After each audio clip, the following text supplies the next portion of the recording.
Hi! ఇవాళ చాలా satisfaction ఇచ్చిన రోజు. ఇప్పుడు మనం చూస్తున్న పెద్దాయన పేరు సిలారు. ఈయన ఇంచుమించు ఒక 1 ఇయర్ బ్యాక్ నా దగ్గర 2 మోకాళ్ళ ఆపరేషన్ మన ఆదిత్య హాస్పిటల్ గుంటూరులో చేపించుకున్నారు. చేపించుకున్నాక ఆయన చాలా బాగుందనేసి నెల్లూరు పక్కన సూలూరుపేట అనేది వాళ్ళ విలేజ్. అక్కడి నుంచి ఈ పెద్దాయన వచ్చారు. ఈ పెద్దాయన ఆపరేషన్కి ముందు బాగా భయపడ్డారు. 2 మోకాళ్ళు సెట్ అవుతాయా లేవా అని. ఇప్పుడు ఈ 1 ఇయర్లో ఆయన చాలా బాగా నడుస్తున్నారు. నడవడమే కాకుండా వాళ్ళ పిల్లాడు మా నాన్నగారికి బాగా సెట్ అయింది, బాగా తిరగగలుగుతున్నారు, ఆయన పనులు ఆయన చేసుకోగలుగుతున్నారు అని నమ్మి ఆయన ఒక పెద్ద ఆవిడని, ఈవిడ పేరు చండీ రాణి గారు, ఈవిడ బాగా ఆధ్యాత్మికంగా ఉంటారు. ఈవిడ పిల్లలు ఇద్దరు అమెరికాలో ఒకళ్ళేమో కెనడాలో ఉంటారు.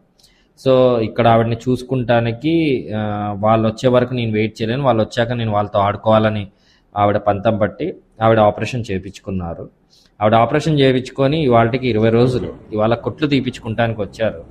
కుట్లు తీపించుకుంటానికి వచ్చినప్పటికీ ఆవిడ చాలా యాక్టివ్గా ఆవిడంతటా ఆవిడ బెడ్ మీద నుంచి దిగటం, ఆవిడంతటా ఆవిడ నడవటం ఇదంతా చూసాము. ఆవిడ చాలా హ్యాపీగా ఉన్నారు. గత 5 సంవత్సరాలుగా మోకాళ్ళ నొప్పులతో బాధపడేదాన్ని. ఆదిత్య హాస్పిటల్లో నా 2 మోకాళ్ళు మార్పిడి చేయించుకున్నాను. ఇప్పుడు ప్రస్తుతానికి బాగా నడుస్తున్నాను, నా పనులు నేను చేసుకుంటున్నాను.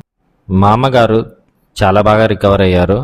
ఆవిడని ఇలా చూసి నాకు చాలా హ్యాపీనెస్ని ఇచ్చింది. మనం ఏం చేసినా ఒక పెద్ద ఆవిడ మళ్ళీ తన యాక్టివిటీస్, డైలీ యాక్టివిటీస్ హ్యాపీగా చేసుకోగలిగే ఇచ్చే సాటిస్ఫాక్షన్ ఆ లెవెలే వేరు. Thank you.